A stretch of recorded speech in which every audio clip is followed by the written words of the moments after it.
अगले दिन सिंदबाद ने अपनी चौथी यात्रा की कहानी शुरू की।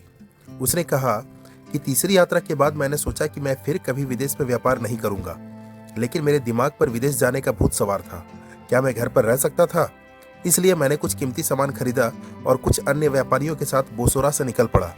खूबसूरत माहौल में जहाज रवाना हुआ। कुछ दिन तक ऐसा ही चलने के बाद एक दिन भयंकर तूफान उठा।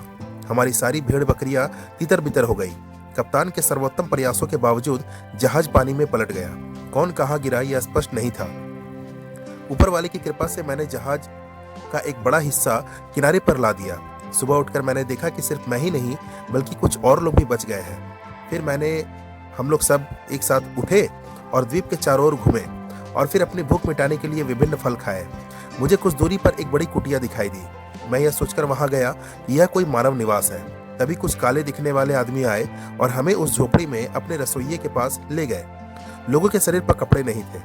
वे कुछ फल खाए और हमें उन्हें खाने को दिया। मेरे साथियों ने उसे खाया और पागलों की तरह अपना पेट भर लिया। शुरू से ही संदेह के कारण मैंने उन्हें नहीं छुआ।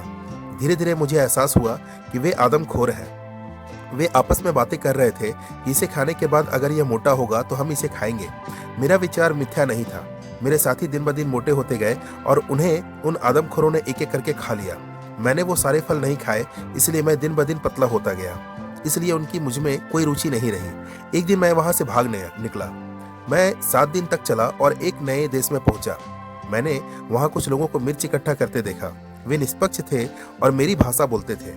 मैंने उन्हें सब कुछ बताकर अपना परिचय दिया। फिर वे मुझे अपने राजा के पास ले गए। वे बहुत अच्छे लोग थे। राजा मेरी बात सुनकर बहुत प्रसन्न हुआ और उसकी कृपा से मैं वहां सुखपूर्वक रहने लगा। उस देश के लोग घोड़ों पर सवार होते थे, यहाँ तक कि राजा भी, लेकिन कोई भी घोड़े पर काठी लगाना या लगाम लगाना नहीं जानता था। फिर मैंने राजा को लगाम दिखाई। यह देखकर वह बहुत खुश हो गया और उसने मुझे बहुत सारे पैसे दिए। फिर मैंने राजा के कहने पर वहीं एक अत्यंत सुंदर कन्या से विवाह कर लिया और सुखपूर्वक रहने लगा।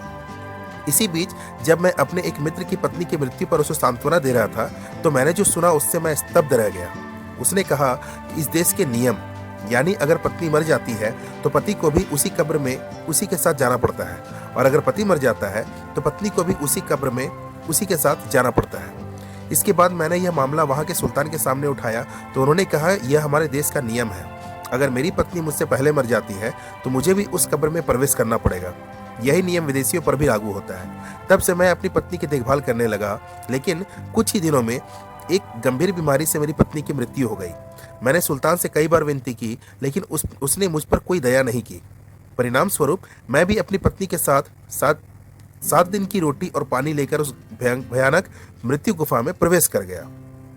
उन्होंने एक बड़ा पत्थर गड्ढे के मुंह में डाला और चले गए। गड्ढे में घुसकर मैंने एक भयानक दृश्य देखा। वहां पर और भी बहुत सारी लाशें थी। इससे ऐसी दुर्गंध निकली कि मेरे बर्दाश्त से बाहर होने लगा। मैं उस रोटी और पानी के सहारे 7 दिन तक जीवित रहा। फिर एक दिन मैं लेटा हुआ था और अचानक मैंने एक जानवर को भागते हुए देखा। मैंने उसका पीछा किया। थोड़ी देर बाद मुझे सूरज की रोशनी दिखाई दी। तभी मुझे एक गुफा का मुंह दिखाई दिया। जिस तरह से जानवर भाग गया, मैं भी खुले आसमान के नीचे खड़ा हो गया। मैं फिर से नीला आसमान देखकर ऊपर वाले का हजारों बार शुक्रिया अदा करने लगा। मैंने अपने बगल में समुद्र देखा। अब उस शहर से कोई नाता नहीं रहा। मैं फिर गुफा में दाखिल हुआ और नीचे लाए गए सभी कीमती रत्नों को एक जगह इकट्ठा किया और पोटला बनाया और जहाज की उम्मीद में समुद्र के किनारे बैठ गया। थोड़ी देर बाद मुझे एक जहाज दिखाई दिया। मैं अपनी पगड़ी लहराने लगा। तभी कैप्टन ने मुझे बचाने के लिए एक डोंगी भेजी। फिर मुझसे यहाँ आने का कारण पूछा। मैंने बात को दबा दिया और कहा, मैं एक व्यापारी हूँ। 2 दिन पहले हमारा जहाज डूब गया था। इन कुछ चीजों से किसी तरह गुजारा हुआ। उन सभी ने मुझ पर विश्वास किया। मैंने उनके साथ वे चीजें विभिन्न बंदरगाहों में बेची और ढेर सारा पैसा लेकर बगदाद लौट गया। रिश्तेदार मेरे बारे में लगभग भूल ही चुके थे। जब मैं वापस लौटा तो सभी खुश थे। मैं जरूरतमंदों को ढेर सारा दान देकर अपने दिन खुशी से बिताने लगा। सिंदबाद की चौथी यात्रा का विवरण सुनकर सभी आश्चर्यचकित रह गए। तो दोस्तों, यह थी सिंदबाद की चौथी जहाजी यात्रा। सिंदबाद की अगली जहाजी यात्रा के लिए इंतजार कीजिएगा कुछ दिनों का और बने रहिएगा हमारे चैनल के साथ। वीडियो अगर पसंद आई हो तो इसे लाइक करना और चैनल को सब्सक्राइब करना बिल्कुल ना भूलें। धन्यवाद।